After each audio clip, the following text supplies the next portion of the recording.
everyone. Welcome to another episode of our Footy Fantasy Pod. Today, yet again, is another kind of a celebration for the noisy neighbors.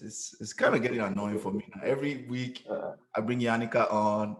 Every week, she gets to celebrate another win. It's okay. If you're watching this, before we jump into the topics, subscribe, like, share to our content on YouTube, everywhere you can find us. Our address will be at the end of the pod. Yannicka, thanks for coming. Thanks for joining us. No problem. We have a new person coming on the pod for the first time. Ray, how you doing? Thanks for joining us. Yeah, thank you. Thanks for having me. And our runaway regular Arsenal fan ran away when Arsenal went into dumps. We're looking for someone, just like we're finding Timo Werner, we'll be finding someone. Now we found him. Thanks, guys. Samuel. I've been really busy, that's why. So I think I'm ready now. Okay, you're ready. You'll be busy on projects, Samuel. Yeah. Bro, man, I'm telling you, bro, it's been really, really busy over here. So I know. I'm just messing. But anyway, I'm here now. Yeah. So we'll obviously review the big game that happened, Arsenal City. We'll talk about what the priorities are for Arsenal for the rest of the season. For City, if they are going for the quadruple, then we'll also do a fun questions. Everybody choose one player who they like, who they dislike, but secretly prefer that player to be on their team from whoever it is in the Premiership. Then I have one trick question, but not a trick question, just a pop question I'll ask at the end if we have time. I think we should be gentlemen and do ladies first. I would have said Arsenal, but let's do ladies first. So Yannicka, tell us about today's performance. I actually predicted before the game that it'd be a tight game, and I thought we would win 2-1. I did think Arsenal would score, and I thought we'd just edge it slightly. Yeah. That is pretty much what happened. Obviously, it wasn't 2-1, but yeah, it was a close game. I think City, they weren't at their best. Someone that I was reviewing the game with after said, I think Arsenal could have equalised. And someone else said, yeah, but if Arsenal equalised, City would probably step it up a gear, and then it might have been like a 3-1 or something like that. But I don't know. City didn't look that clinical. But yeah, it was a solid performance from us. And yeah, we got an early goal and then we didn't really have to go for it as much. But yeah, I thought Arsenal weren't that bad, to be honest. I think it's just the quality of the final pass, that sort of thing wasn't really there. But City weren't that great going the other way either. So yeah, I think it was a close game. But City just, when they're on a run, like City can just pull out performance after performance. So yeah, I think City were a little bit, I think we're okay. I don't think it was the best performance from us, but we got the win, which is what we need, especially because I know people are saying the league's over, but if we lost today, Leicester and United are only 7 points behind. So it's not that big a lead when there's 39 points to play for. So yeah, I think City need to keep winning at the moment. Okay. Who was your man of the match from City side? Who you think was man of the match? Do you know what? I did think that it was Cancelo, but then the last 10-15 minutes, he was making some mistakes. Obviously, he missed what I thought was a sitter. So I don't know. It's a little bit difficult. I'd probably say a defender, probably Stones. Stones is probably our better defender today. So yeah, I'd say him because I have to shout out Fernandinho as well because Fernandinho, as you know, is my guy. And I thought he did well today. So yeah, between Ferner and Stones, but I might just edge it with Stones just because we kept a clean sheet. So yeah. Okay. From a City standpoint, before we move on to Arsenal, from City point of view, I think familiarity, was what made the game like that way. Pep Arteta is very, very familiar with Pep, what he's trying to do. He did say it in the pre-match conference, Pep finally can now play a false nine. He's always wanted to do that. I thought that was kind of weird that he let that secret out. But yeah, I think it was familiarity. both of them know each other so well, and they kind of limited, he limited the threats. That's what I think anyway. I think it was Fernandinho, in my opinion. Yeah. Let's go to Ray. Arsenal, what are your thoughts about this game? Let's start about. Man, Arsenal, I think the first 70 seconds to me, just completely changed what I expected in the game. I think Arsenal they were very slow out of the blocks. I mean, we all know the quality that City has on any given day. No matter how they play, you have to be at your best when you play against Man City.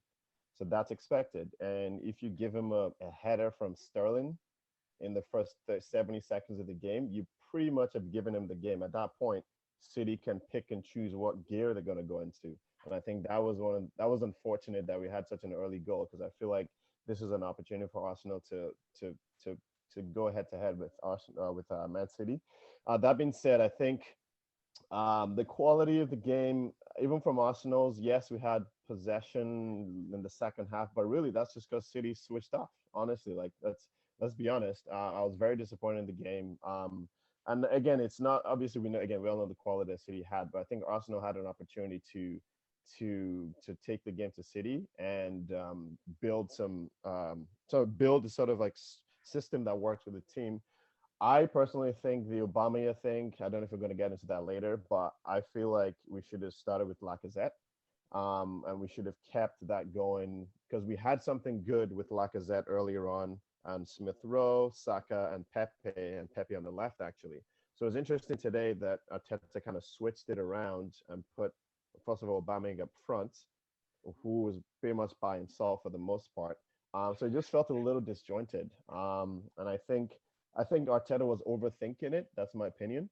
Because then, Tierney is back. So then, but Tierney is not fully fit. So let's put Saka there to help him. But it's like you're just completely switching what had worked with Saka on the right before.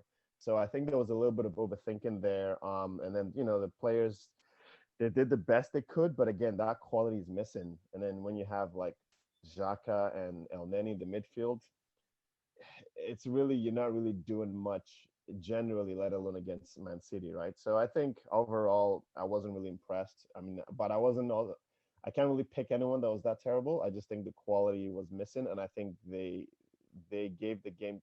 I think they let City get into their heads. So starting from Arteta and the players, it's just like they almost like, oh, City's just so good, and then you give them a goal 70 seconds in, and then at that point, they tried to huff and puff, but the quality was the extra quality was lacking. And then, City's defense just basically stepped up when they needed to sort of make sure Arsenal didn't sneak in any goals. With, Tierney had a couple of passes, from the left here and there, but defensively, I think City was able to marshal that.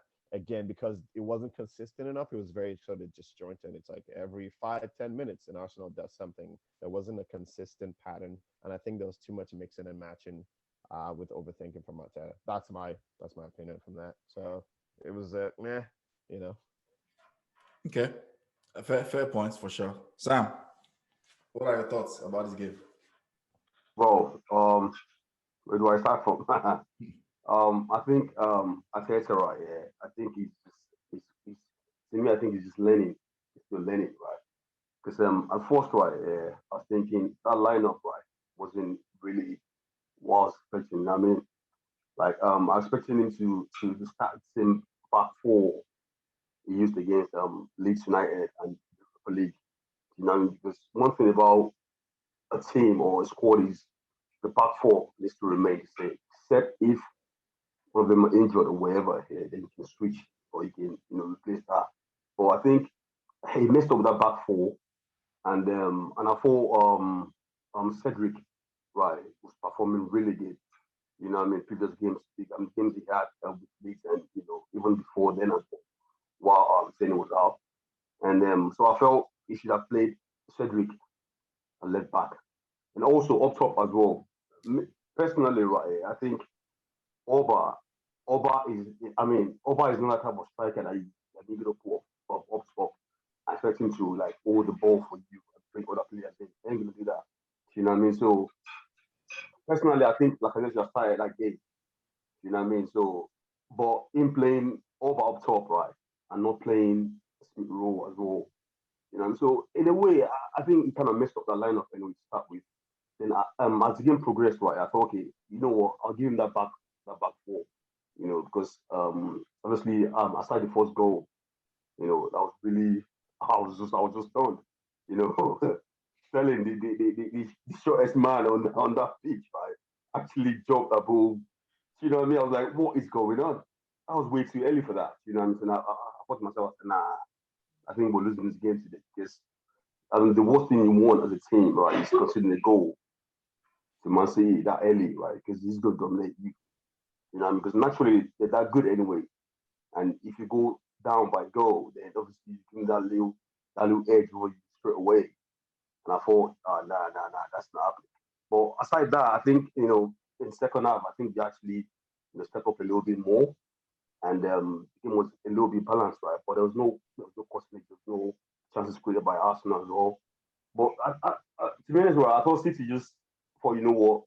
I mean, we're leading anyway, so they just take this easy and all that. And like Yannick said right here, or Yannick right said, sorry if I miss the name right here. Yeah, it's all right. I'm like said right here. Like I said right here, I'm thinking if we had probably equalized that game, City would have probably step up and get again straight away. And say, you know what, okay, let's take it steady again, let's see what happens. So the game was a little bit balanced, but I felt I just, he's still learning anyway. And to me, I think he actually messed up the game a little bit, Okay. a little bit with lineup and all that. But aside that, it was all right. I mean, it wasn't really special or anything, yeah. So staying with you, Sam, who was your man of the match overall and Um, best player for Arsenal? Let me not call them man of the match. I think overall, right, I'll give it to Diaz, or what's his name, a centre back. I played with Jones at the back. Yes, yeah. I think he was Yeah, he was really solid. He was really good, And I mean, obviously, I've been watching him for a while, and I think it's like, to me, I think it's personally, I think he's going to keep Laporte, or what's his name, out of the game for a while now because he's that good. He's Yeah. solid. He's strong. He's got pace. He's got everything. So I think, to me, I think he's the best. I mean, he's the best. Yeah, I mean, he's the best. How do I put it? Man of the match. Okay. Overall in that game. But for Arsenal, I'll go with now. I don't think we had. I think I'll go with I don't know, bro. You know? I think we just average all around the pitch. We just average, man. But That's fair. if I have to go for somebody, right, I think I'll go for what's the name? This little boy. Yep. Saka. Yeah, that's it. Yeah, That's who Saka. I was gonna say for Arsenal. Yeah, Saka. Because I think he actually tried. Yeah. Trying I to- mean, when it comes to driving and all that, yeah, he actually, had a little bite to his game today, which, I was really proud of him as well, because, being, a young Arsenal through and through. So yeah, Saka for me. Not Arsenal, but that's it. Okay. Ray, who was your man of the match for Arsenal? Oh, for Arsenal, yeah. I was gonna say the same again. It was like I think Saka was probably the only one that was sort of trying, especially in the second half, was making some things happen. There was a couple of fouls here and there on him just to stop him. So again, it's the bunch. There's not much to work with there really, but I would say Saka to me was probably the most sort of consistent in the sense of Absolutely, yeah. trying to do something. Everyone else was fours, you know what I mean? So maybe fives. Yeah. Saka for me. And I Overall. agree with Ruben Diaz as well. I Yes. couldn't remember his name. I knew it was like the guy that partner Stones, but yeah, he was again, because there was a couple of times where Tierney, even with our inconsistencies, Tierney got a couple of stops options on the left there in the second half. And then, it's the usual, you get it there and you expect Oba to kind of tap it in, but Ruben Diaz and Stones, but Ruben Diaz was always there just to just get it off. And then that killed any chance that Arsenal would even have any sniff. So I would say Ruben Diaz in that sense. Yeah. Okay. In my opinion, I think Fernandinho, just like you said, Fernandinho, my goodness. Like if I could bring the 10 years away from Fernandinho's age, like 24, 25 Fernandinho, and just magically resign him and put him in Manchester United midfield, I think we'll be way better than we are.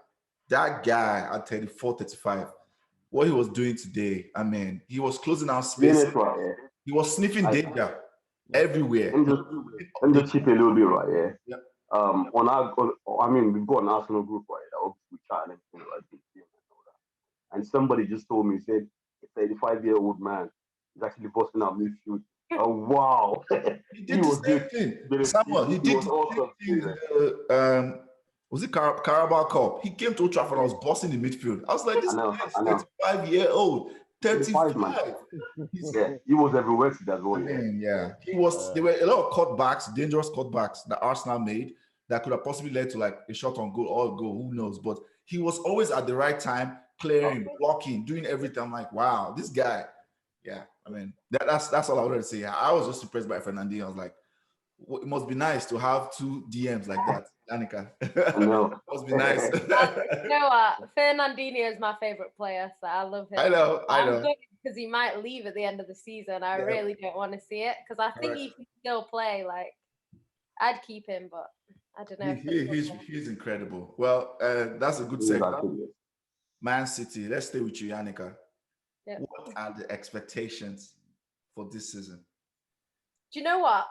Prior to the season starting, I said that I expected City to win the league just because we didn't win it last year. Yep. And obviously we can't let Liverpool go back to back. So I expected us to win the league. And I expected us to go further in the Champions League than we have done. I don't expect us to go and win it straight away. I think we'll get to a final first before we win it. Probably get to a final and lose before we win it. So yeah, I just want us to get further in that and win the league. It looks like we might win the league, or we should win the league, really. So yeah, it's just Champions League, making sure that we go further. That was my expectations. Obviously, now we're in a Carabao Cup final. I would expect us to win that over Tottenham, even though it's not going to be an easy game. I just think City are the better team, so we should be winning that. FA Cup, I'm not so sure. I actually thought Everton would win it before the season started, and we actually play Everton, so they could knock us out. But to be honest, like, if we've got to go out of one competition, I'd prefer it to be the FA Cup, because obviously the Carabao Cup, we're already in the final, so we've got to play that game regardless. Correct. But yeah, so if I had to choose a competition to go out of, I would say the FA Cup is better than the Champions League. So yeah, we need to kind of, but I think if we get to an FA Cup final, we should be winning that. So I don't know. I can't see us winning a quadruple, but what a treble! One trophy at a time and hope for the best. Let me bring it down. What of a treble? Do you know what? A domestic treble I could see happening again. I just think the Champions League is the hard one. So it's just, we need to get closer to the final, or get to the final, and then when I don't know, maybe next season or something we can win it. I don't know, but I see why City fans are like this. It's like a jinx that you guys feel like, oh, we cannot start believing. I get that. I personally think, and I think we talked about this, I don't want to dwell too much. I think from what I've seen so far on the first half of the first round of the round of 16, since we haven't seen the other teams that are playing this week, including City, what I've seen so far, maybe Bayern can get back if they can get, because Bayern are struggling too. They're not that good this season. They're struggling in their league. They have injuries too to Mola. They have key injuries. Maybe Bayern and maybe PSG is a maybe. It's a very slight maybe. Those are the only two things I think that can knock City out, you know. But we know City. I mean, they might lose to like Mönchengladbach or something. I was like, how did that happen? You know, but personally, I just feel like the things that have always been City's flaws, which is defending and giving up quality chances to up. I don't see them doing that this season. If they can keep playing the same way they play in the Premier League, where they don't give up as much chances as they used to, I personally don't see any other team apart from PSG or Bayern, personally. We normally, like, when we go out of the Champions League, like I say this all the time to people, like, oh, you get beat by all these teams. Like, Monaco was 6-6. Tottenham was 6-6. Like, we were conceding as many goals as we were scoring. And I think with City this season, we're not conceding as many goals. So as long as we, like you say, as long as we play in the Champions League how we've been playing in the league, I can't really see us going out anytime soon. Obviously, I don't think we'll win it, but, you know, we need to, as long as we can do that, because I think we don't normally go out at this stage, so I would be a bit surprised if we do go out to Mönchengladbach. As good as Mönchengladbach are, I would be a bit surprised. Because because even when they beat Bayern Munich, they did concede 2.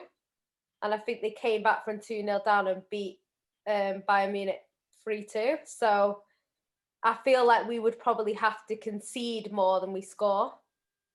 That sounds dumb because that's the only way we can go out. But yeah, like we would have to concede quite a few goals, I think, to go out.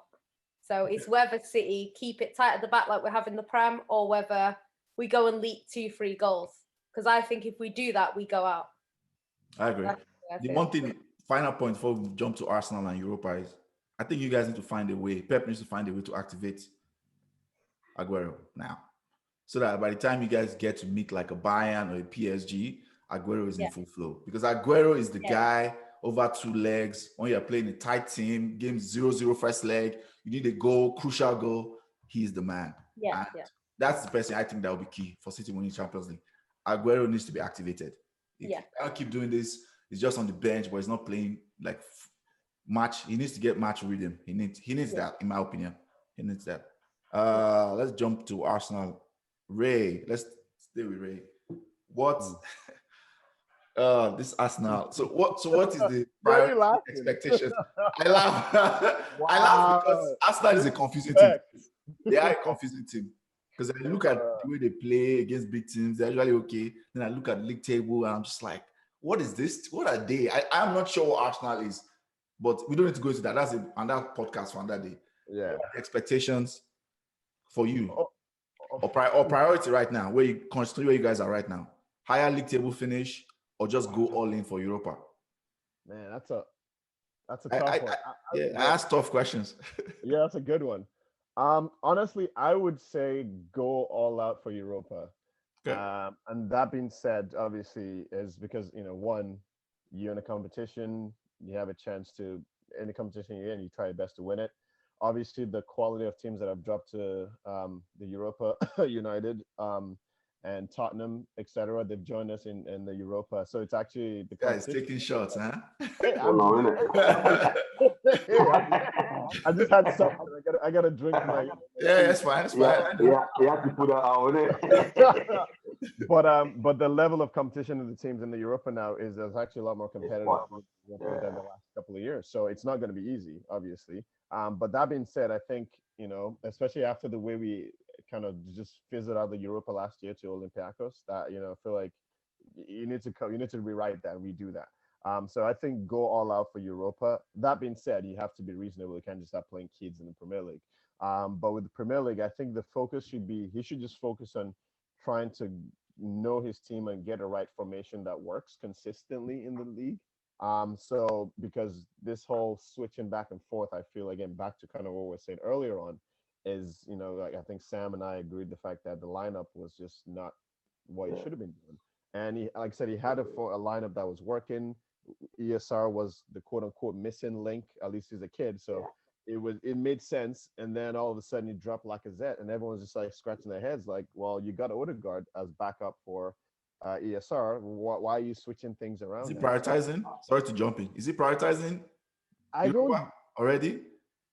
No, because he's never played Lacazette in Europa. So I'm confused. Oh, okay. He hasn't played in 2 games now, isn't it? Yeah, so for example, last time he played Leeds, he played Aubameyang. That made sense because Leeds, they just attack, so there's lots of space at the back. Fine, made sense. They were thinking, he's going to start Lacazette against Benfica, and then it starts Aubameyang, and then Aubameyang has one of those games. They were like, okay, maybe he'll start Lacazette against City, and then it's still Aubameyang, and everyone's just like, now I don't know, is he going to start Aubameyang at the next game or Lacazette? It's so confusing. So I think, that being said, to answer the question, I think Europa needs to be a priority. Whatever you need to win, whatever teams you play against, you need to know them. You can switch it up as long as you win. It's a cup competition. I don't really care about the lineup as long as it makes sense for that. But in terms of the league, we need to have a sort of consistency so that you can build off that. So that, next summer, if you're going to buy somebody, you're like, okay, I need a better right back, which is my opinion. Go do that. Go plug it. But you already have a structure. But if you keep tinkering all over the place, you don't even know what your best lineup is. Like, is it ESR? Is it Odegaard? Is it Pepe on the left? Is it Pepe on the right? It's just so confusing. And I think that would clear things up. So answering the question, go all out for Europa, but build a team in the league. If it means you stay 10th, fine. but as long as you have a consistency so that you can sort of like you can identify what you need to fix in the summertime. Okay, fair point. Samuel, what about you? I think I kind If of you're agree with Arsenal manager right Ray. now, what will you do?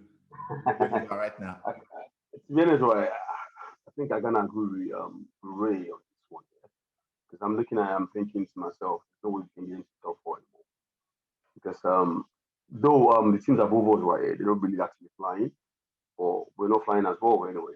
So you know what I mean? I just don't, and I can't see. I say top six. Four? Look at Samuel talking about Yeah, top. can you imagine that? Yeah. I love making So top I six. can't really. I know. So I can't really see I say right putting something different in the league. So I think Europa League, right?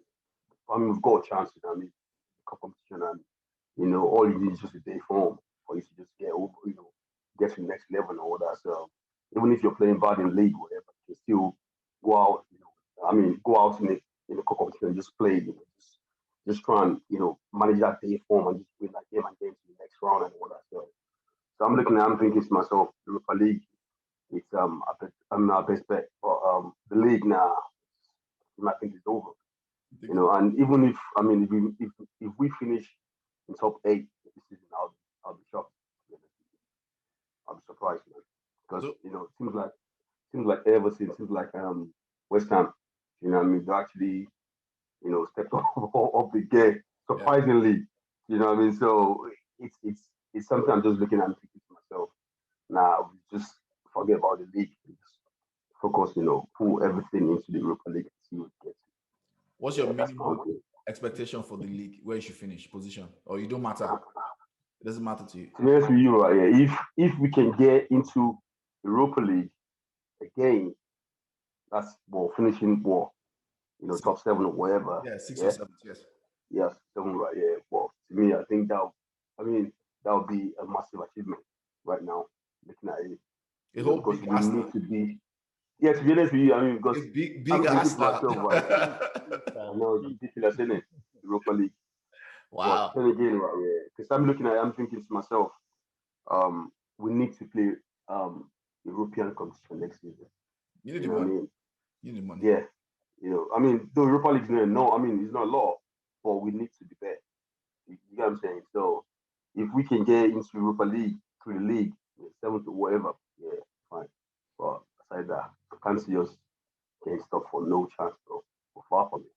For Europa League, yeah, we've got a chance, the competition and you can just win a game and get to the next round and all that. So yeah, why not? Okay. For me, I mean, I'll just say my own straight away. As a United fan, top 4 at least. We have to be top 4. Yeah. It was all fun and games when we were doing top of the league. I was just running banter and it was fun. 21 and 21. It was exciting when we were running that banter. We just it was having gonna fun. end anyway. So it was gonna end anyway. It was gonna end. You saw it coming, didn't you? Any realistic, non-deluded United fan knew that we're just running banter, and I was enjoying it. I loved it. I was running it consistently. I loved it. Like people were getting pissed about me, saying good morning. Like people were sending me DMs. I'm like, why are you mad? Because you can't get into the club. Why are you mad? Oh boy. But anyways, mine is top 4 for sure. We have to get top 4, and we have to try and win the FA Cup. For me, that's my own. So let's jump quickly.